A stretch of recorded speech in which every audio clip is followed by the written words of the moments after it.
saved me today, she explains, determined to shine a light on the truth. Will was going to strip me naked and make me parade around the school. If it wasn't for these two,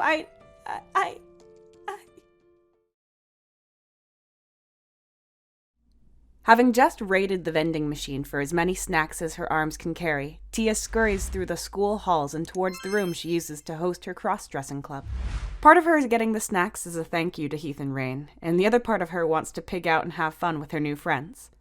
Just as she passes the last intersection before she gets to the classroom, Mrs. Constant appears from around the corner and frightens Tia a little. She slows to a walk and avoids eye contact, assuming that Mrs. Constant is still angry about her earlier outburst. "Young lady," Mrs. Constant says, wanting Tia to talk. Tia tiptoes forward like a child trying to slip away unnoticed, desperate to dodge another lecture. "Miss," Tia answers, looking at Mrs. Constant from the side as she continues to slink away. Mrs. Constant clears her throat. "Tia," she says sternly, causing Tia to freeze in fear. "Have you seen Heath or Rain anywhere?" Mrs. Constant lets out a long breath, and she's clearly frustrated with them. "They were supposed to wait for me in their last lessons so I could escort them to your club." Tia's face drops. She hasn't seen them since lunch. She assumed they'd both be heading over as soon as school finished. I haven't seen them," Tia replies, now beginning to frown and worry that Heath and Rain aren't coming. "Those two," Mrs. Constant grumbles. "If they've gone home, they're in for it. I really thought that after today—" She trails off, glancing down at Tia and offering a nervous smile. Tia knows what Mrs. Constant is referring to. She also thought that after saving them from expulsion, they'd both be keen to attend Tia's club as her friends. Tia looks at Mrs. Constant worried. "You don't think they have, do you?" Mrs. Constant smiles wide and stands beside Tia to put a comforting hand on her shoulder. "Let's walk together, shall we?" Panic rising, Tia's mind fills with sad memories, like the first time she confided in her best friend about her gender, only to be dropped like a stone and labeled as weirdo. She looks down at the snacks in her hands and begins to feel like a fool. Maybe they were just using her to get away with their prank, or as someone who might get Mrs. Constant off their backs. "What have you got there?" Mrs. Constant asks, peering at the snacks in Tia's hands. Some snacks," Tia replies, biting down on her bottom lip to stop herself from getting upset. I bought them for my club." "It's all junk food, young lady," Mrs. Constant observes. "That'll ruin your lovely complexion." "It's not all for me," Tia says with a shake of her head. As they approach the clubroom door, Mrs. Constant stands back. "So," she says, waiting for Tia to look inside. "You know, if you want to talk to me at any time, and about anything, Tia, you can, okay?" Tia stares at the closed classroom door in front of her in fear. It's all too quiet. If Heath and Rain were inside the room, she'd expect to hear them squabbling or teasing each other. The silence fills Tia with dread. Maybe they really were using her. "Tia?" Mrs. Constant says, awaiting a reply. Tia looks over her shoulder and forces a smile, but deep down, she's beginning to sink into despair. That relentless storm she's been fighting for years is rising again, and now she feels herself slipping, the will to keep swimming slowly fading. "Thank you," Tia eventually replies vacantly. "Have a good club meeting," Mrs. Constant says, giving a polite smile before turning to walk further up the corridor. Tia watches Mrs. Constant walk away, not because she's wanting for her to be out of sight, but because she's too nervous to look inside the classroom. She's so desperate for friendship that their absence is going to leave her devastated. After everything that happened earlier with Will, she really thought those two wanted to be her friends. Tia presses her head up against the door's frosted glass. Her heart is thudding like crazy, and she can't shake the sinking feeling that when she opens that same door, she's going to be met with an empty classroom and once again be alone with her thoughts. Standing with her head against the door for several minutes, Tia hears no voices coming from the classroom. If Heath and Rain were inside, there would be at least some noise, but yet nothing, not a single sound. Tia lets the snacks slip from her hands, scattering at her feet. She doesn't even flinch. All she can do is fight back tears, haunted by the same aching question. Why does everyone seem to hate her? She's never been nasty to anyone. She never outshines anyone academically. She never beats anyone at track and field, and she's always polite and courteous. Tears prick Tia's eyes. She wants to be brave, to open the door, but her body won't move. All she can think about is getting home and locking herself in her room. At that moment, her mind slips back into the memories of the past. 1 year earlier. Tony, why are we hanging around in your room? It's a nice day outside. Tony's heart is in his mouth. He crosses his legs tight as Maddie stands in his bedroom doorway, looking a little mad. Having worn her shorts and soccer boots, Maddie is desperate to get out onto the field and kick the ball around with the boys. Can we just sit for a moment? Tony asks, tapping his bed for Maddie to sit beside him. Why? Maddie asks, folding her arms. The longer we wait, the less likely they will let us play. Please, Tony replies anxiously, tapping the bed now even harder. Maddie, I just want to talk to you about something. Maddie rolls her eyes and begrudgingly sits beside him. She crosses her legs and lets out a sigh of frustration as she does so. What is it, Tony? She asks. Tony swallows down hard. He's so very nervous to share his deep secret, but he can't hold it anymore. Tony has wanted to tell her for so long that he feels like a girl trapped in a boy's body. That he doesn't want to be a boy at all. He just wants to be pretty like her. Well? Maddie asks impatiently. What is it? Maddie then shifts up closer to Tony on the bed with interest.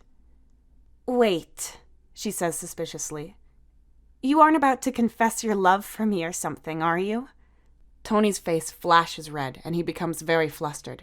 No, nothing like that, he replies, shaking his head and biting his bottom lip. Maddie raises an eyebrow and continues to give him an awkward look. Oh, man, you need to grow up or something, dude, she replies, becoming quite annoyed. Stop being such a girl about it and admit you love me already. Everyone keeps telling me that it's obvious that you do. Being a girl? Tony asks, fixated on that point. Yeah, she replies with a bashful smile. If you want to date me, be a man and ask me already. I'm getting so bored of waiting for you to grow a pair. Then she giggles. Come on, ask me. Maddie leans forward and stares at Tony, expecting him to admit his love. But Tony says nothing. He just looks nervously at the floor and begins to twiddle his fingers. It's not that, he eventually replies, finding those words hard to force from his mouth. It's funny you should call me a girl. Tony laughs awkwardly. So you don't love me? Maddie gasps, a little shocked. She then quickly gets angry. So what the heck is it then, Tony? Maddie looks away. She can't bring herself to look at him. She's seconds away from storming out of the room. Tony starts, eyes fixed on the floor. His heart pounds, his mouth dry. He's replayed this moment 1,000 times in his head, but now the words feel impossibly heavy on his tongue. Well, if it isn't that you like me, Maddie hisses, stamping a single foot. Just spit it out already, she groans. Maddie's bad mood upsets Tony, making him even more anxious to share his truth. But her crossed arms and stormy expression leave him feeling trapped. Like not telling her might break their friendship more than the truth ever could. He loves her, but that's not what he needs to say. Maddie, he says with a croak, taking a leap of faith with her. I want to be a girl. Maddie slowly turns to face him. She gives him a mortified expression mixed with utter bemusement. What?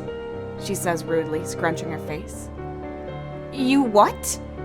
Tony quickly looks away, his gaze dropping to the floor. I want to be a girl, he mutters, his voice barely a whisper. Maddie scoffs, kicking the air in frustration. So you're gay then, is that it? Tony's face drops as her question makes no sense to him. He's not talking about anything like that.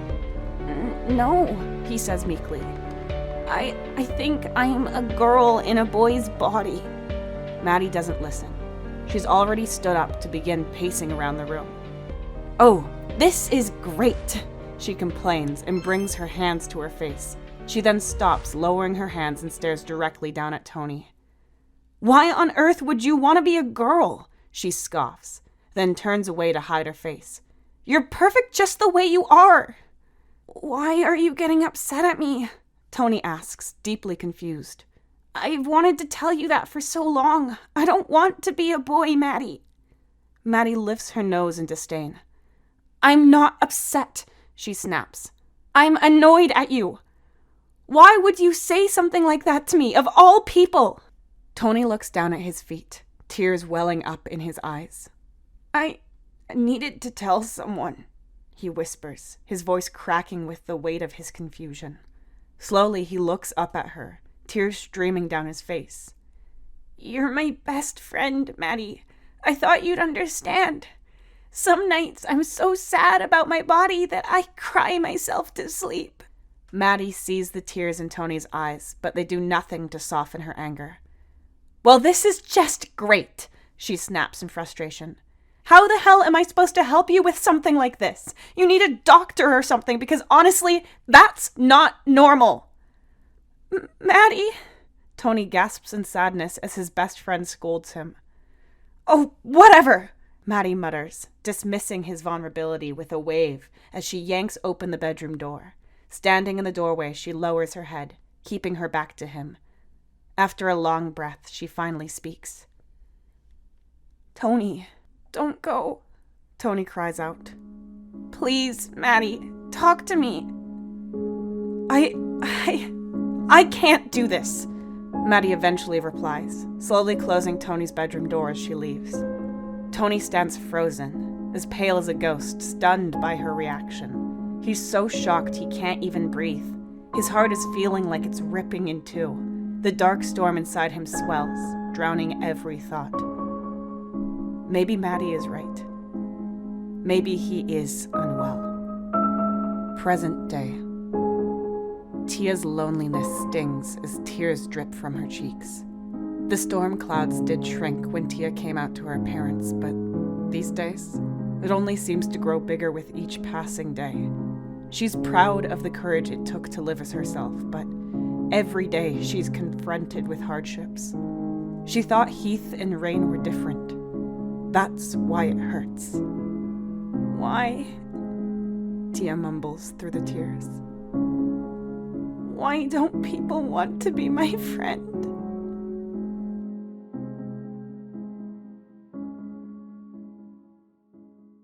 Thank you so very much for watching and making it all the way to the very end. If you've enjoyed the content, please consider supporting us on Patreon, where members get early access to all our content.